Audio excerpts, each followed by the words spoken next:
The recent announcement by the Trump administration to deploy the National Guard to Memphis, Tennessee, has ignited a significant national debate, highlighting the complex intersection of federal power, local governance, and public perception of crime. The proposal, made on a national news program, frames the action as a necessary measure to combat what the administration describes as a deeply troubled city with a rampant violent crime problem. This is presented as a continuation of a broader law and order strategy, with previous deployments in cities like Washington, D.C. and Los Angeles. However, a closer analysis reveals a stark contrast between the federal narrative and the reality on the ground. Memphis's Democratic Mayor Paul Young has publicly disputed claims that he is happy about the deployment, stating that he did not request it and believes it is not the most effective way to reduce crime.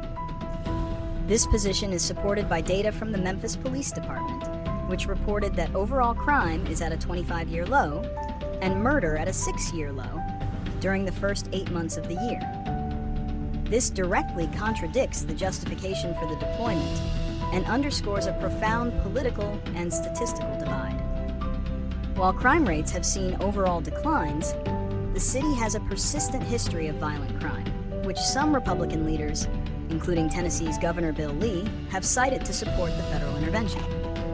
Reasons and consequences. The reasons behind the federal intervention are multifaceted.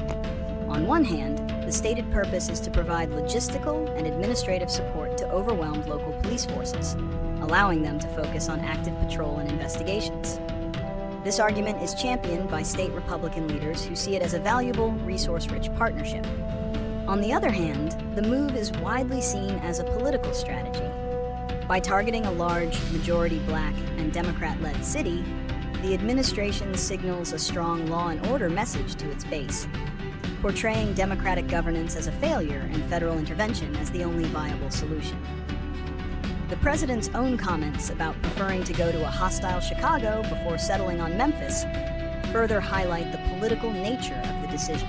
The consequences of this deployment could be significant and far-reaching.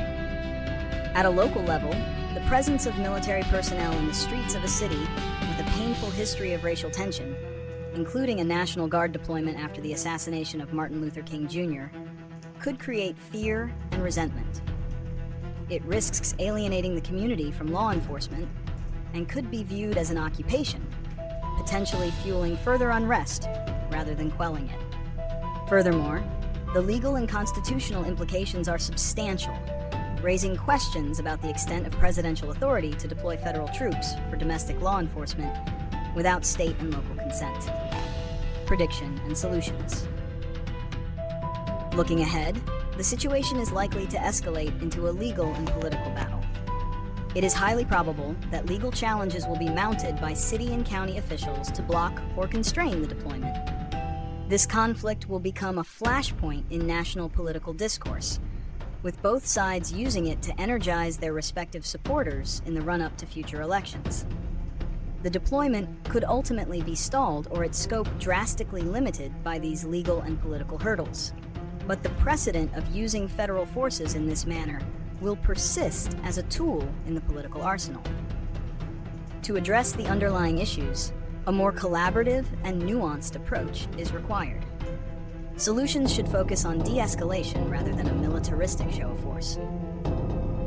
This includes 1. Direct and targeted resources. Instead of deploying military personnel, the federal government could provide more direct funding and highly trained federal law enforcement officers from agencies like the FBI or DEA who have specific experience in civilian policing. This is a solution that has been advocated for by Memphis officials themselves. 2. Community-led initiatives. Long-term solutions to crime must address its root causes, such as poverty, lack of educational opportunities, and mental health crises. A meaningful federal partnership would involve investment in community-led programs, job training, and trauma-informed care, rather than a short-term, military-style intervention. 3. Collaborative communication. All parties, federal, state, and local, must engage in transparent and clear communication. A joint task force could be established with the explicit purpose of defining shared goals and roles. avoiding the public disputes and conflicting narratives that have characterized the current situation. This would ensure any future interventions are data-driven and aligned with the specific needs and desires of the community they are intended to serve. Ultimately, the proposed deployment to Memphis is less about crime reduction and more about a political statement. The most effective solutions for a safer Memphis lie not in military might, but in a partnership that empowers local law enforcement and invests in the community's well-being.